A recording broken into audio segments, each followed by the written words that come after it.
The Wheat School on RealAgriculture.com is brought to you by Bayer Crop Science and C&M Seeds.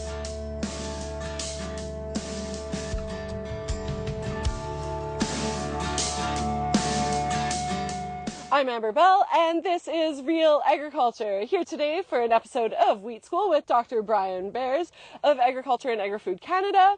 And we're going to be talking about early seeded wheat and what that looks like, what seed treatments on it looks like. So, welcome. It's great to see you. Thank you. Thanks for finally stopping by, Amber. Right? It's a little bit of a drive, but it's nice and sunny out here and there's no ice, so that's nice. That's right. Okay, so we're talking about early seeded wheat. You've been doing a lot of research on it. Can you talk a little bit about the background of your research on early seeded and what that looks like? So it's a concept we came up with just over a decade ago, actually, where I was driving to a meeting down in Montana, and it was a day not unlike today, and only it was a little bit later even, but there were already farmers going in Montana, not planting, but they were prepping.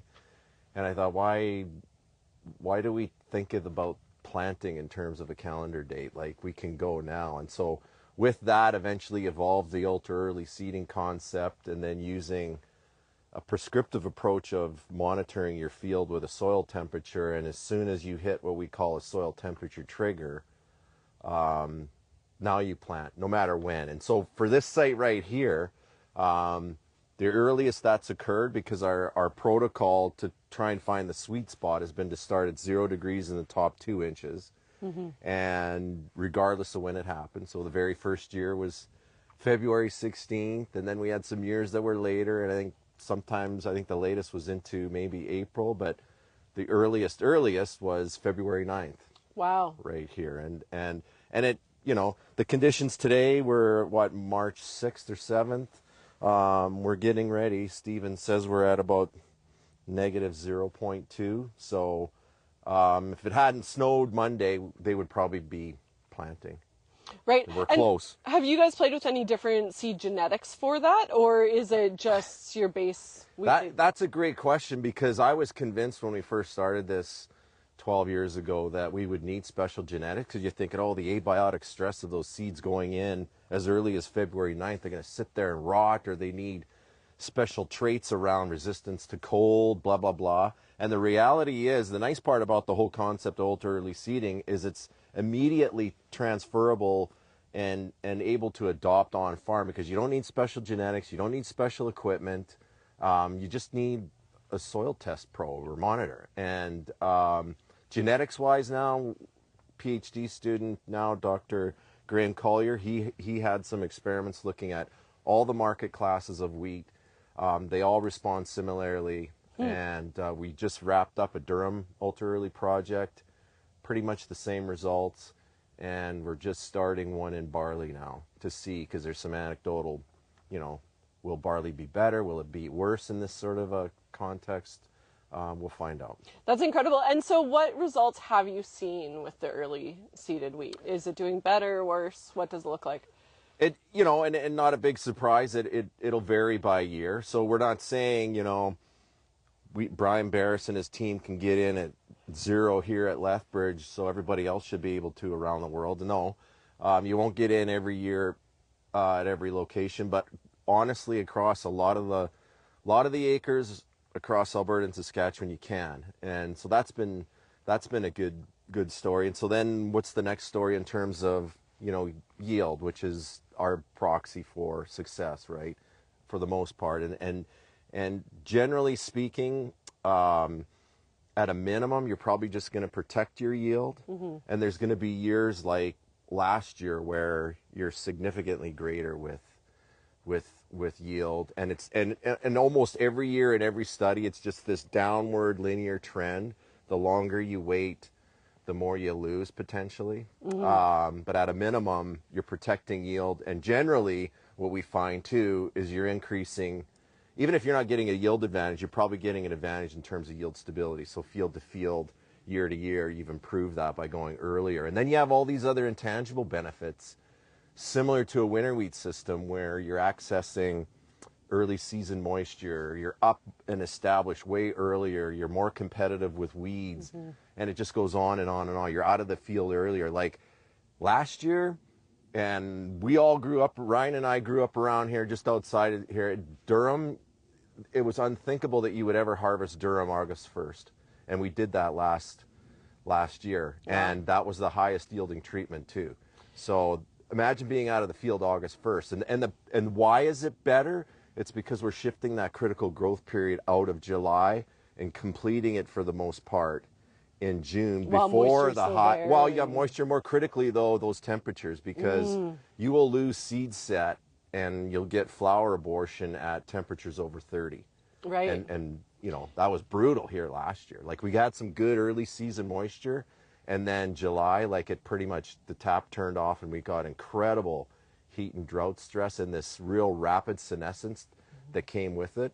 But the early stuff escaped it. Did well. And then let's go into kind of that weed talk, because you mentioned that it's a little more competitive against weeds. Why is that?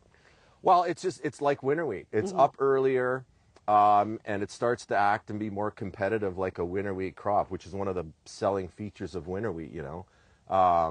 Now there's a difference though in management now, because obviously if we were out here today planting, there's no weeds, so you're not going to waste money on a chemical burn down.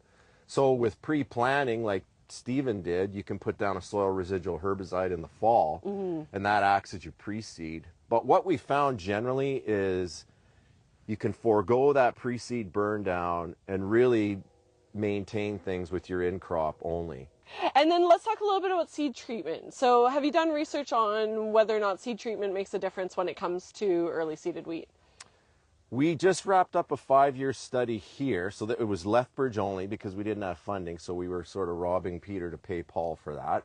And in 5 years of study here, we didn't see an advantage. Obviously, we didn't see a disadvantage either of using a dual fungicide insecticide seed treatment.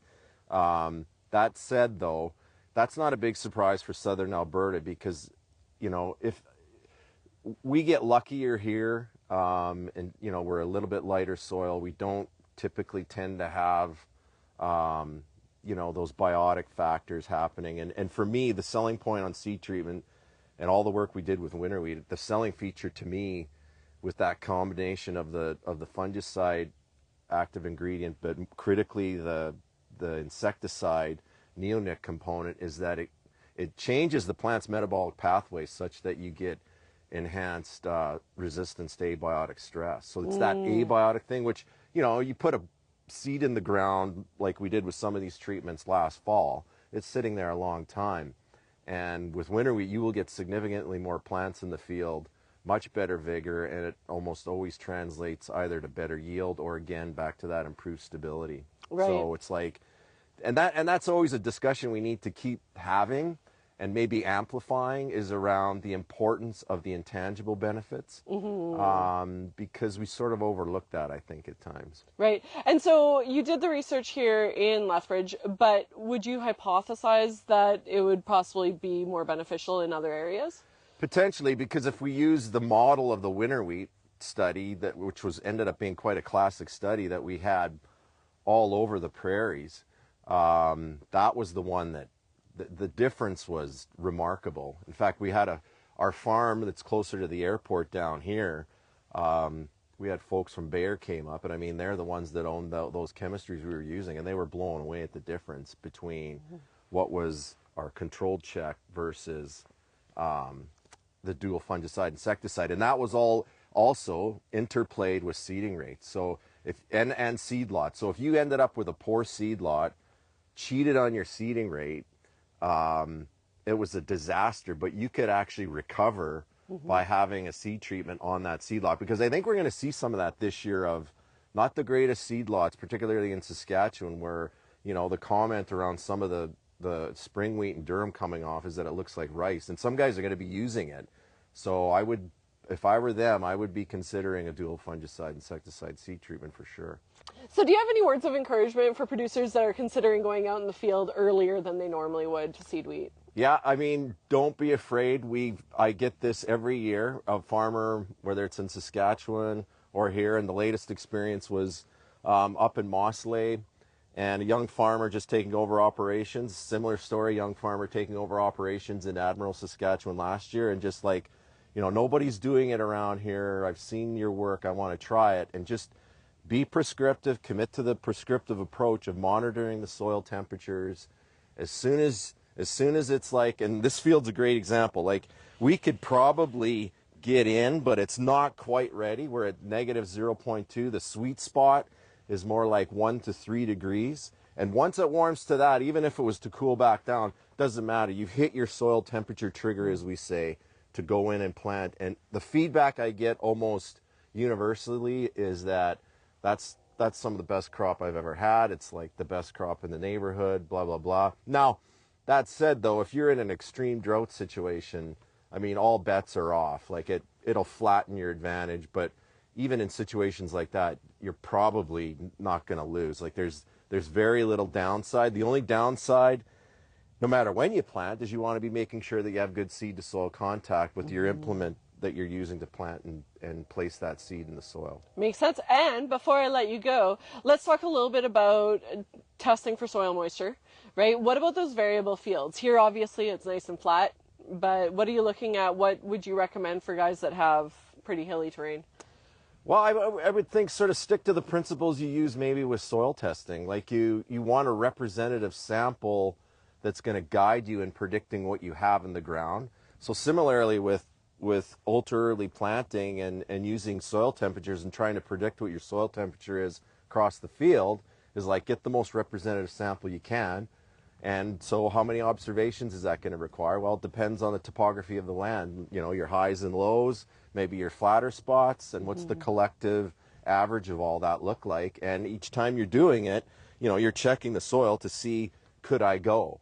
Like if I'm in that 1 to 3 degrees now, the next question is, can I go? And you can see here, we're going to be good to go as soon as we hit that trigger. That's great. Well, thank you so much. And that was Dr. Brian Beres on Real Agriculture.